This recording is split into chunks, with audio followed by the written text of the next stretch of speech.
तर नमस्कार सगळ्यांना. आज करणार आहे मस्त असे अंडा फ्राय. त्यासाठी ते उकडलेले अंडे घेतलेले आहेत आणि ते असे उभे कट करून घेतलेले आहेत. इथे कांदा, टोमॅटो, कोथिंबीर आणि मिरची घेतलेली आहे. आता तव्यावरती आपल्याला 2 पळी तेल टाकून घ्यायचं आहे आणि तेलामध्ये हे अंडे असे फ्राय करून घ्यायचे आहेत चांगले. सगळे काप आपल्याला ह्या तव्यावरती असे ठेवून द्यायचे आहेत आणि तेलामध्ये आपल्याला कांदा टाकून घ्यायचा आहे. टोमॅटो, हिरवी मिरची, कोथिंबीर, काळं तिखट, मीठ, हळद टाकून घ्यायचे आणि सर्व ते मिक्स करून घ्यायचं आहे.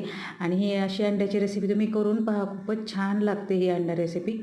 काहीतरी वेगळं नवीन खायला खूप छान वाटतं आणि खूपच छान लागते ही.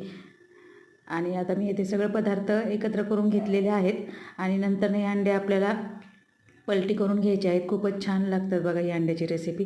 तुम्ही नक्की करून पहा. आवडल्यास लाईक आणि सबस्क्राईब जरूर करा चॅनेलला.